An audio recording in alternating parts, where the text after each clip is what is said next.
नमस्कार, मी अनुश्री करंदीकर. नम्मा होमिओपॅथी आरोग्य संजीवनी या विशेष कार्यक्रमात तुमचं सगळ्यांचं अगदी मनापासून स्वागत. या कार्यक्रमामध्ये आजचा जो आपला विषय आहे तो म्हणजे व्हेरिकोज व्हेन्स. व्हेरिकोज व्हेन्स म्हणजे एक्झॅक्टली काय आहे, त्याची लक्षणं, कारणं आणि त्याचबरोबर नम्मा होमिओपॅथीमध्ये त्याच्यावरती असलेल्या विविध उपचार पद्धती या संपूर्ण अनुषंगाने या विषयावरती मार्गदर्शन करण्याकरता आपल्या सोबत आलेले आहेत डॉक्टर प्रणाली. डॉक्टर, कार्यक्रमामध्ये तुमचं अगदी मनापासून स्वागत. नमस्कार. डॉक्टर प्रणालीबद्दल सांगायचं झालं तर ते स्वतः गेल्या 3 वर्षांपासून नम्मा होमिओपॅथीमध्ये होमिओपॅथिक कन्सल्टंट म्हणून काम करतात आणि व्हेरिकोज व्हेन्स हा विषय आपल्याला आज ते समजावून सांगणार आहेत. त्यामुळे आपण थेट त्यांच्याकडे जाऊया आणि आजच्या विषयाला सुरुवात करूया. तर डॉक्टर, व्हेरिकोज व्हेन्स हा विषय आज आपण प्रेक्षकांसमोर घेऊन आलेलो आहे. सामान्य प्रेक्षकांना किंवा सामान्य लोकांना कळेल अशा भाषेमध्ये आपण काय सांगू शकाल, एक्झॅक्टली व्हेरिकोज व्हेन्स म्हणजे नेमकं काय? व्हेरिकोज व्हेन्स हा रक्तसंचारा निगडीत आजार आहे. म्हणजे तो आपल्या सर्क्युलेटरी सिस्टीमशी रिलेटेड आजार आहे. आपली सर्क्युलेटरी सिस्टीम ही फार मोठी आहे. या सर्क्युलेटरी सिस्टीममध्ये कुठले कुठले कंपोनंट्स आहेत आपण आधी ते जाणून घेऊयात. सर्क्युलेटरी सिस्टीममध्ये हार्ट म्हणजे हृदयाशिवाय आपल्या धमन्या म्हणजे आर्टरीज असतात आणि वेन्स ज्याला आपण सामान्य भाषेत शिरा असं आपण म्हणतो. हृदयातून शुद्धीकरण झाल्यानंतर संपूर्ण रक्त संपूर्ण शरीराकडे हे धमन्यांद्वारे किंवा आर्टरीजद्वारे पुरवले जाते. शिवाय जेव्हा हे अशुद्ध रक्त शुद्धीकरणासाठी हृदयाकडे येते ते शिरांद्वारे किंवा वेन्सकडे हृदयापर्यंत येत असते.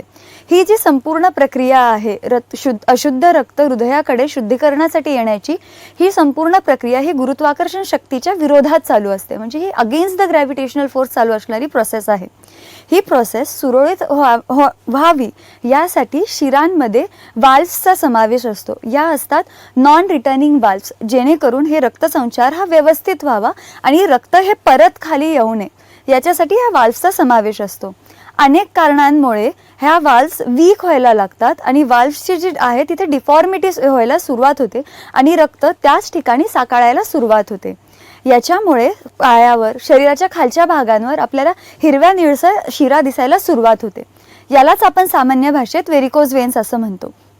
कित्येकदा लोकांना व्हेरिकोज व्हेन्सच्या लक्षणांची जाणीवही होत नाही, कारण की याचा त्रास हा मोस्टली पेनलेस असतो आणि त्यामुळे बरेच लोकांना या त्रासाची माहितीही इतकी नाही आहे. म्हणून आपण व्हेरिकोजचा सखोल अभ्यास करून आणि नेमका हा त्रास कसा आहे तो जाणून घेऊयात. तर डॉक्टर, आपण व्हेरिकोज व्हेन्सबद्दल समजून घेतोय आणि आता आपल्याला जे प्रेक्षक पाहत आहेत त्यांचेही काही प्रश्न आहेत, त्यांच्याही समस्या आहेत. आपण त्यांच्याकडे जाऊया आणि त्यांच्या समस्या काय आहेत नेमक्या त्या जाणून घेऊया, त्यांना मार्गदर्शन करूया. आपल्यासोबत आता एक कॉलर जोडले गेलेले आहेत. बोला, काय समस्या आहे तुमची? नमस्ते, माझं नाव प्रकाश आहे. माझं वय 55 आहे. माझं 8-8 तास उभं राहून काम असतं. त्याच्यामुळे मला व्हेरिकोज व्हेन्स झाला, त्याच्यानंतर अल्सर पण झाला. त्याच्यानंतर आता 1 वर्षापूर्वी त्याचं ऑपरेशन पण झालं. ऑपरेशन झाल्यानंतर 6 महिने मला बरं वाटलं. आता परत 5 महिने झाले, 4-5 महिने झालेत, परत ते ओपन झालेलं आहे अल्सर. आता परत ज्या ठिकाणी मी गेलो त्या ठिकाणी मला सांगितलं की आता परत त्याला ऑपरेशन करावं लागेल त्या अल्सरला. तर आता मला असं टेन्शन आलं की आता एकदा ऑपरेशन करून पण आता काही फायदा झालेला नाहीये. परत अल्सर झालेला. आता त्याच्यावर आपल्याकडे काही उपचार पद्धती आहेत का, आणि असेल तर मग काय आपण काय सुचवू शकाल? नक्कीच. तर डॉक्टर ते जसं म्हणतायत तसं की वारंवार त्यांना वाटतं सर्जरीज आता करायला लागते आणि एकूणच तो प्रकार वाढत चाललाय, मला वाटतं कॉम्प्लिकेट होत चाललाय. काय त्यांना आपण मार्गदर्शन करू शकतो?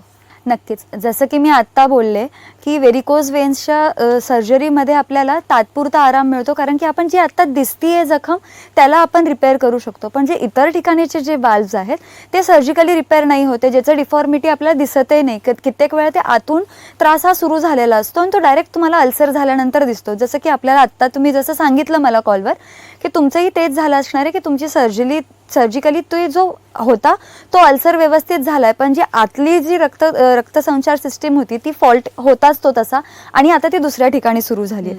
नक्कीच आपण नम्मा होमिओपॅथीमध्ये जर तुम्ही याल तर आपण व्यवस्थित तुमच्या केसची आपण स्टडी करूयात.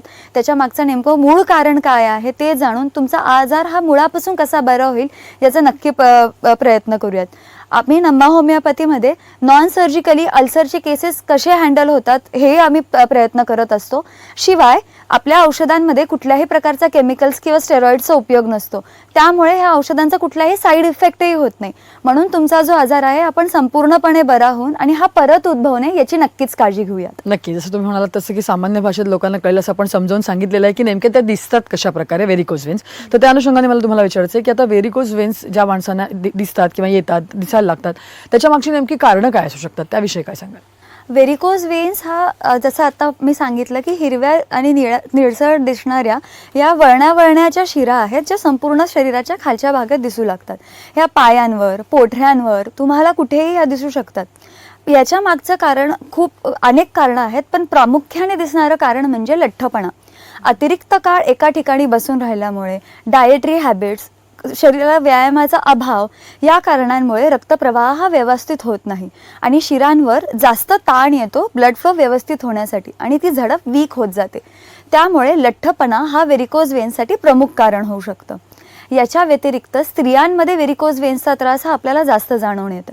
याच्या मागचं कारण म्हणजे गरोदरपणामध्ये होणारा वेट गेन आणि त्याच्यानंतर तो परत चेंज होणारा किंवा जो फ्लक्च्युएशन असतं वेटमध्ये, त्यामुळे व्हेरिकोज वेन्स होऊ शकतात.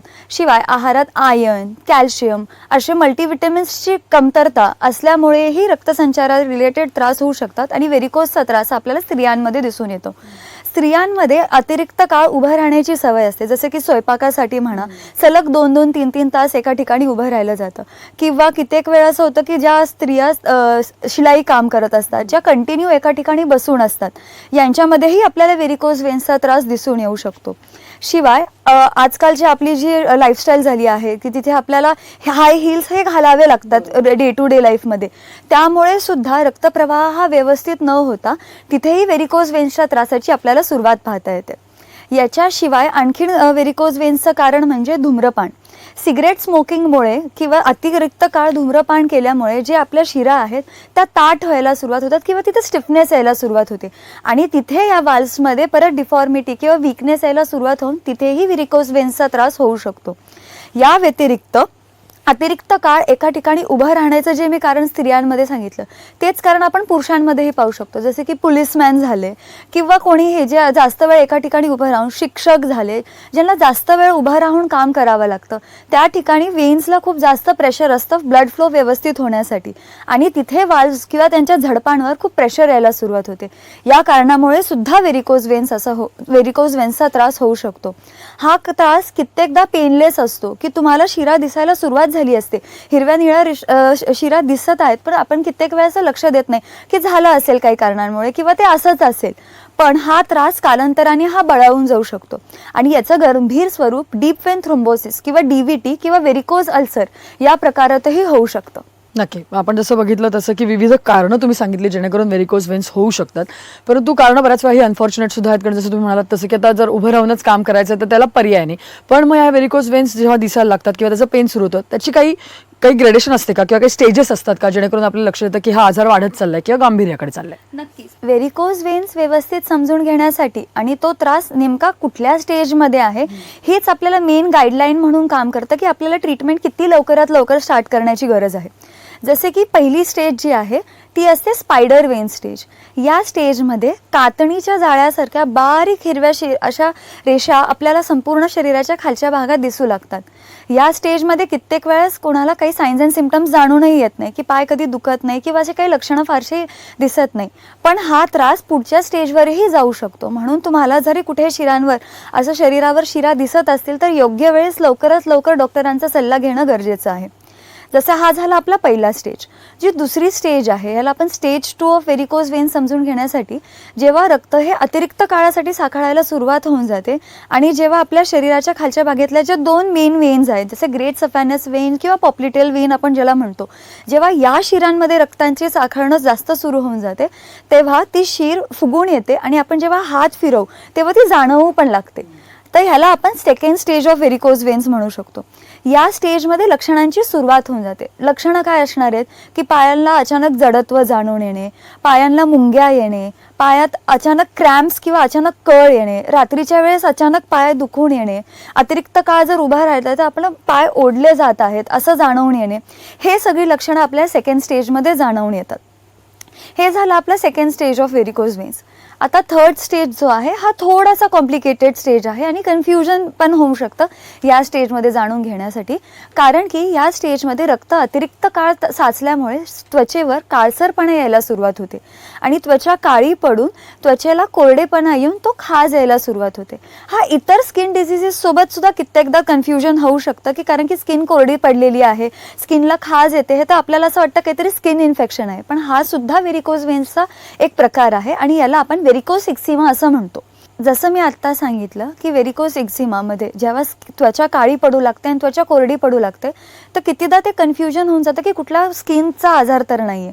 मग आपण तात्पुरता पेशंट त्यावेळेस काय करतात की कुठलं तरी ऑइंटमेंट लावून तात्पुरता तो त्रास बरा होतो आणि त्वचेचा काळसरपणा हा कमी होऊन जातो आणि परत हा त्रास दुर्लक्षित केला जातो. पण जो मुख्य याच्या मागचं कारण आहे जे मी सांगितलं की झडपांवर भार आल्यामुळे जी आपली झडप वीक झाली आहे, वाल्व्स वीक झाले आहे आणि रक्तप्रवाह हा व्यवस्थित होत नाही आहे, हा त्रास हा तसाच राहतो. या त्रासाला आपण लक्ष देत नाही आणि हा त्रास पुढे बळावत जातो आणि त्याचं स्वरूप हे स्टेज 4 मध्ये होतं. म्हणजेच जो आपला स्टेज 4 जे आहे तो व्हेरिकोज अल्सरची स्टेज आहे. आता आपण जाणून घेऊया की हा स्टेज 4 मध्ये नेमकं होतं काय. जसं मी आत्ता सांगितलं की अतिरिक्त काळावर रक्त त्या ठिकाणी साचल्यामुळे तिथे प्रेशर बिल्डअप व्हायला सुरुवात होते आणि ती जी शीर आहे जिथे हे रक्त साखळलेलं आहे ती शीर फुटते आणि तिथे एक जखम तयार होते आणि कित्येकदा ही जखम पेनलेस असते की पेशंटला कळतही नाही की ही मला जखम झालेली आहे आणि तिथून ब्लिडिंग सुरू झालं आहे. कोणीतरी इतर माणूस बघतं की अरे तुला तिथे जखम झाली आहे आणि तिथून रक्त वाहत आहे, तेव्हा पेशंटला कळतं की अरेच्या मला एवढी मोठी जखम आहे. तर याला आपण व्हेरिकोज अल्सर असं म्हणतो. या अल्सरला आपण किती ऑइंटमेंट लावा, अँटीबायोटिक लावा, हा व्यवस्थित लवकर भरून येणारी जखम नसते. कारण याच्यात मेन कारण काय असतं की आपल्या झडप हे वीक आहेत म्हणून ही जखम काय पटकन भरत नाही. शिवाय याच्यात अजून एक धोका असतो की जर रुग्णाला याच्यासोबत कोमॉर्बिडिटीज असतील जसे की डायबिटीज, हायपरटेन्शन असे कुठलाही आजार जर आधीपासूनच असेल तो हा व्हेरिकोज अल्सर हील व्हायला किंवा तो बरा व्हायला अजून काळ घेऊ शकतो की त्याला तुम्ही कितीही अँटीबायोटिक्स घ्या, कितीही तुम्ही ड्रेसिंग करा, तो पटकन हा भरून येत नाही. तर आपल्या नम्मा होमिओपॅथीमध्ये आपण अशा प्रकारची औषधं देतो की जेणेकरून ही झडपांची जी वीकनेस आहे, जेणेकरून ते ब्लड फ्लो हे व्यवस्थित व्हायला पाहिजे अशी औषधं देण्यात येतात आणि ती जखम लवकरात लवकर कशी भरेल याच्यासाठी आपण तिथे औषधं देऊ शकतो. आता हे झाले स्टेज 4. कित्येकदा ही जखम होत नाही पण तिथे रक्ताच्या गाठी किंवा गुठळ्या व्हायला सुरुवात होते आणि ही रक्ताची गुठळी इतर आपल्या सर्क्युलेशन सोबत जेव्हा ती ट्रॅव्हल करू शकते तर त्याच्यामुळे आपल्याला अक्यूट इमर्जन्सीज पण येऊ शकतात. जसे की पहिल्या त्याला आपण त्या रक्ताच्या गुठळीला आपण इंग्लिशमध्ये किंवा मेडिकल टर्ममध्ये आपण डीप वेन थ्रोम्बोसिस असं म्हणतो. जेव्हा ही रक्ताची गुठळी हृदयाकडे जाते तर आपल्याला कार्डियक अरेस्ट किंवा मायोकार्डियल इन्फार्क्ट अशा कॉम्प्लिकेशन्सची भीती असू शकते किंवा ही गुठळी जर तुमच्या मेंदूपर्यंत गेली तर अचानक स्ट्रोक येण्याच्या पण शक्यता होऊ शकतो आणि जर ही गुठळी तुमच्या फुफ्फुसांपर्यंत किंवा तुमच्या लंग्सपर्यंत गेली तर तिकडे तुम्हाला पल्मोनरी एम्बोलिझम सारखी अक्यूट इमर्जन्सी येऊ शकते. हे व्हेरिकोज वेन्सची लक्षणं आहेत. म्हणून वेळेत आपण ट्रीटमेंट घेऊन हे वाल्व्स कसे रिपेअर होतील आणि ब्लड फ्लो हा कसा रिस्टोर होईल, व्यवस्थित रिस्टोर होईल अशी आपण ट्रीटमेंट घेण्याची गरज आहे. डॉक्टर पुढचे कॉलर आपल्याबरोबर जोडले गेलेले आहेत. बोला. नमस्कार. नमस्ते डॉक्टर, माझं नाव पूजा यादव आहे आणि लास्ट 4-5 वर्षापासून माझ्या पायांना हिरवी निळी नसं दिसायला लागली होती. तेव्हा तर काही प्रॉब्लेम नव्हता तर मी पण अवॉइड केले आणि त्याच्यानंतर आता 6-8 महिन्यापासून त्याच्यावरती खास पण यायला लागली आणि नसांची सूज पण वाढली आहे. तर त्याच्याकरता मी दाखवले होते डॉक्टरना, त्यांनी मला ऑइंटमेंट वगैरे दिले होते आणि त्याच्याने थोडाफार आराम पडला. पण मला आता प्रोग्राम बघतानाच असं वाटलं की हे व्हेरिकोज वेनचे प्रकार होऊ शकते. तर त्याच्याकरता नम्मा होमिओपॅथीकडे काही सोल्युशन अवेलेबल आहे तर त्याची माहिती द्या प्लीज. नक्कीच पूजा, मला वाटतं त्यांचा प्रश्न कळलाय आपल्याला. डॉक्टर काय सांगाल त्यांना? जसं त्यांनी आपल्याला सांगितलं आहे की हा त्यांना तुम्हाला व्हेरिकोज वेन्सची सुरुवात झालेली होती. जसे तुम्ही मागे सांगितलं की तुम्हाला हिरव्या निळ्या शिरांची दिसायला सुरुवात झालेली, तर हा व्हेरिकोज वेन्सचाच त्रास आहे आणि तो सध्या स्टेज 3 मध्ये म्हणजे जसं मी आधी सांगितलं की हा व्हेरिकोज एक्झिमामध्ये गेलेला आहे. ऑइंटमेंटने तुमची फक्त त्वचेची काळसरपणा जे आहे तो तात्पुरता हा बरा झाला असेल, पण आता गरज आहे की तुमची सर्क्युलेटरी जो पॉवर आहे जी कमी झाली आणि ज्याच्यामुळे हा व्हेरिकोजचा त्रास तयार झालेला आहे तो त्रास मुळापासून नीट करणं असणं तितकंच गरजेचं आहे.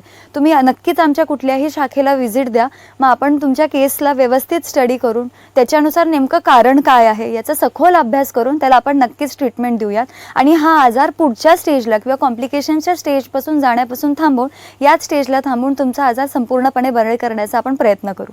नक्कीच मला वाटतं प्रेक्षकांनाही समजून येत असेल. डॉक्टर प्रणाली आपल्याला समजावून सांगतायत की नेमकं व्हेरिकोज वेन्स काय आहेत आणि आत्ता आपल्याला जे प्रेक्षक पाहत आहेत त्यांना जर का लक्षात आलं असेल की त्यांना किंवा त्यांच्या घरच्यांना कुठेही अशा प्रकारच्या हिरव्या निळ्या शिरा दिसत आहेत, त्यांचे पुंजके दिसत आहेत, तर घाबरून जाण्याची गरज नाही आहे. आमच्या स्क्रीनवरती तुम्हाला जे नंबर फ्लॅश होताना दिसत आहेत त्याच्यावर तुम्हाला फक्त कॉल करायचा आहे, डॉक्टरांची अपॉइंटमेंट घ्यायची आहे किंवा डॉक्टरांशी संपर्क साधून त्यांच्याशी संवाद करायचा आहे. म्हणजे तुम्हाला सुद्धा जर व्हेरिकोज वेन्ससारखा आजार असेल तर होमिओपॅथीच्या माध्यमातून तुम्ही कशा प्रकारे बरा करू शकता याचा संपूर्ण गायडन्स तुम्ही त्या फोनवरती घेऊ शकता. त्याचबरोबर नम्मा होमिओपॅथीबद्दल समजून घ्यायचं झालं तर महाराष्ट्र आणि कर्नाटकामध्ये नम्मा होमिओपॅथीच्या 21 शाखा आहेत.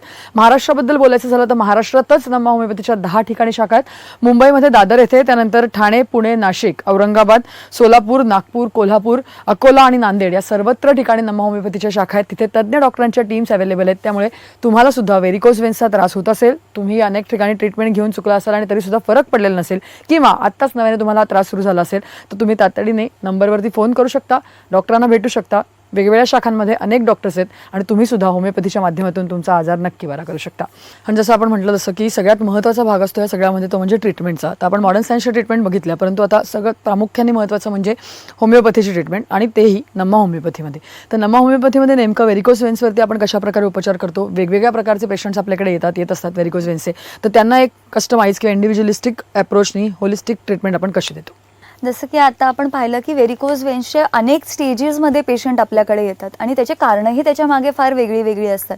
म्हणून त्याच्यासाठी हे औषधही त्या पेशंटनुसार हे वेगळं असणं तितकंच गरजेचं आहे. म्हणून होमिओपॅथी जी सिस्टीम आहे ही एक इंडिव्हिज्युअलायझेशनच्या कन्सेप्टवर बेस्ड ही सिस्टीम आहे. प्रत्येक पेशंटच्या आजाराच्या मागे जसं शारीरिक ताणतणाव महत्त्वाचं कारण आहेच, त्याचसोबतही मानसिक ताणतणाव हे सुद्धा फार महत्त्वाचं कारण आहे. जसं की मी आधी सांगितलं की अनुवंशिकता हा सुद्धा फार मोठा फॅक्टर होऊ शकतो कुठलाही आजार होण्यासाठी. मग कित्येकदा असं होतं की आईवडिलांमध्ये किंवा आजी आजोबांमध्ये तुमच्या जवळच्या नातेवाईकांमध्ये कोणाला तरी व्हेरिकोजचा त्रास होता म्हणून तो आत्ता तुम्हाला व्हेरिकोज वेन्सचा त्रास होतोय. तर ही जी जेनेटिक फॅक्टर आहे किंवा जेनेटिक टेंडन्सी आहे बॉडीमध्ये, ह्या टेंडन्सीचा सखोल अभ्यास, याशिवाय मानसिक ताणतणाव, शारीरिक ताणतणाव किंवा त्या रुग्णाच्या आयुष्यात त्याची आवड निवड, त्याची कॉन्स्टिट्यूशन, या सगळ्या गोष्टींचा, या सगळ्या फॅक्टर्सचा सखोल अभ्यास करून जी औषधं निवडली जातात त्यांना आपण मायझमेटिक किंवा होमिओपॅथिक बेस्डवर औषधं आपण ज्याला म्हणतो, ही औषधं आपल्याला नम्मा होमिओपॅथी इथे आपण भेटतात. याच्याशिवाय जी आहे इम्युनोजेनिक म्हणजे काय, कुठलाही आजार हा संपूर्णपणे तेव्हाच बरा होऊ शकतो जेव्हा आपली इम्युनिटी किंवा आपली रोगप्रतिकारक शक्ती त्या आजाराला तितक्याच खणखरपणे किंवा तितक्याच ताकदीने त्या आजाराला सामोरे जाऊ शकते, डिफेन्स बॅक किंवा फाईट बॅक करू शकते. आणि आजकाल आपण जशी लाईफस्टाईल पाहत आहोत, सगळ्या गोष्टी लाईफस्टाईल, खाद्य संस्कृती ही सगळी बदलत चालल्यामुळे इम्युनिटी ही खूप वीक होत चालली आहे आजकाल. जो आजार व्हेरिकोजचा आधी 40च्या काळात आपल्याला दिसून यायचा, पण तो आता यंग एज ग्रुपमध्ये सुद्धा हा व्हेरिकोजचा त्रास सुरू झाला आहे. याचं कारण काय आहे की इम्युनिटी फार वीक होत चालली आहे आजकाल. तर नम्मा होमिओपॅथीमध्ये आपण असे इम्युनोजेनिक मेडिसिन जेणेकरून इम्युनिटी बिल्डअप होईल आणि अशा आजारांचा प्रोग्रेस न होता आजार त्याच स्टेजला थांबून आणि आजार लवकरात लवकर संपूर्णपणे कसा बरा होईल याची आपण नक्कीच दक्षता घेऊ शकतो. नक्की. आणि जसं आपण डॉक्टर आता म्हणतोय की आपण नम्मा होमिओपॅथीमध्ये अशा प्रकारे ट्रीटमेंट देतो की होमिओपॅथीच्या माध्यमातून ह्या सगळ्या ट्रीटमेंट ज्या सेफ आहेत, ज्याला साईड इफेक्ट नाही. परंतु मग प्रेक्षकांचा पुढचा प्रश्न असतो किंवा पेशंटला पुढचा प्रश्न जो पडतो तो म्हणजे माझा हा आजार कायमस्वरूपी बरा होईल का. तर व्हेरिकोज वेन्सच्या बाबतीत हे शक्य? हो, नक्कीच. आता अजून एक कन्सेप्ट जी महत्त्वाची आहे ते म्हणजे आजाराचं स्वरूप बदलत्या काळानुसार हा बदलत चालला आहे. जसं की सांगितलं की व्हेरिकोज वेन्सच्या त्रासात आपण मॉडर्न सायन्समध्ये बघतो तर काही फारसे उपाय आपल्याला दिसत नाहीत की वाल्व्सचे फक्त रिपेअर होते. पण हा त्रास पुन्हा होऊ नये त्याच्यासाठी फार महत्त्वाचं काय आहे की ते वाल्व्स पूर्णपणे बरे झाले पाहिजे. जेव्हा ते वाल्व्स पूर्णपणे बरे होतील तेव्हाच सर्क्युलेशन तुमचं रिएस्टॅब्लिश होऊन हा त्रास परत होणार नाही.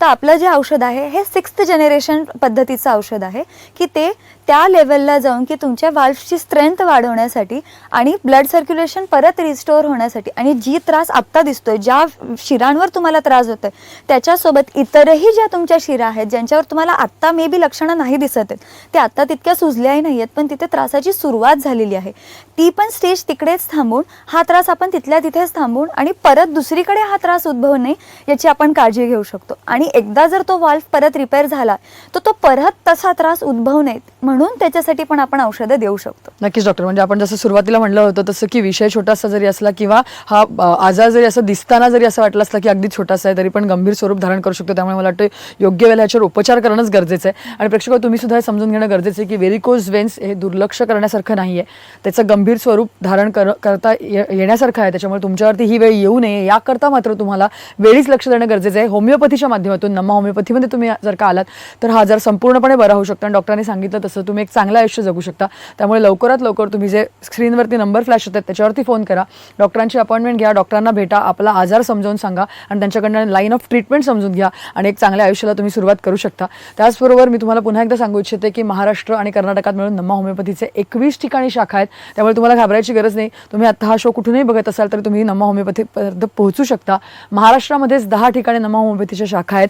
जर का महाराष्ट्रात म्हणायचं झालं तर मुंबईमध्ये दादर येथे, त्याचबरोबर ठाणे, पुणे, औरंगाबाद, नाशिक, सोलापूर, कोल्हापूर, नागपूर, अकोला आणि नांदेड अशा प्रकारे सर्वत्र नमा होमिओपॅथीच्या शाखा आहेत. तिथे तज्ज्ञ डॉक्टरांच्या टीम्स आहेत. त्याच्यामुळे तुम्ही लवकरात लवकर त्यांच्याशी संपर्क साधू शकता आणि सगळे आपले आजार नक्कीच होमिओपॅथीच्या माध्यमातून सेफली दुरुस्त देखील करू शकता. तर डॉक्टर तुम्ही आज इथे आलात आणि या सगळ्या संपूर्ण विषयावरती एवढं छान मार्गदर्शन आमच्या प्रेक्षकांना केलं त्याबद्दल धन्यवाद.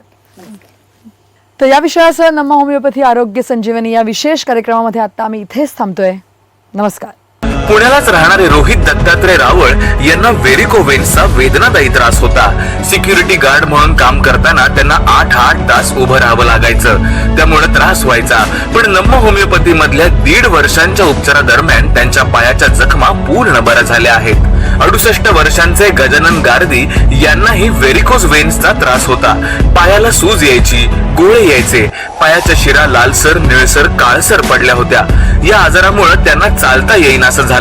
नमा होमिओपॅथीमध्ये उपचार सुरू केल्यानंतर वर्षभरात त्यांची व्हेरिकोज वेन्सच्या त्रासातून सुटका झाली. नमा होमिओपॅथी आरोग्य संजीवनी.